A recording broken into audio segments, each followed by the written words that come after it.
ബീഹാർ മുൻ മുഖ്യമന്ത്രി റാബ്രി ദേവിയോട് വസതി ഒഴിയാൻ ബീഹാർ സർക്കാർ ആവശ്യപ്പെട്ടു.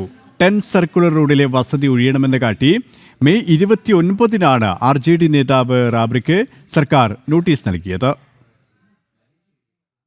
സർക്കാർ മന്ദിരത്തിലെ താമസം ഒഴിയണമെന്ന മുൻ മുഖ്യമന്ത്രി റാബ്രി ദേവിയോട് ബീഹാർ സർക്കാർ ആവശ്യപ്പെട്ടു. റാബ്രി കൈവശം വെച്ചിരിക്കുന്ന മന്ദിരം മന്ത്രി നന്ദകിഷോർ റാമിനാണ് സർക്കാർ അനുവദിച്ചത്. ബീഹാറിലെ സാമ്രാട്ട് ചൗധരി സർക്കാരിലെ മൃഗസംരക്ഷണ വകുപ്പ് മന്ത്രിയാണ് നന്ദകിഷോർ റാം. അതേസമയം സർക്കാർ മന്ദിരം ഒഴിയണമെന്ന നോട്ടീസ് മുൻ മുഖ്യമന്ത്രി റാബ്രി ദേവി തള്ളിക്കളഞ്ഞു. വസതി ഒഴിയണമെന്ന നോട്ടീസിനെ കുറിച്ചുള്ള ചോദ്യത്തോട് സ്ഥലം ഒഴിപ്പിക്കാൻ സേനയെ വിളിക്കാമെന്നും സ്ഥലം ഒഴിയില്ലെന്നും RJD നേതാവ് പ്രതികരിച്ചു. സർക്കുലർ റോഡിലെ 10-ാം നമ്പർ വസതി ഒഴിയണമെന്ന് കാട്ടി 29-ാം തീയതിയാണ് റാബ്രി ദേവിക്ക് സർക്കാർ നോട്ടീസ് നൽകിയത്.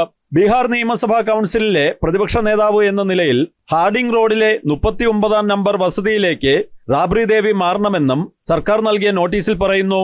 ജനം, ഡൽഹി.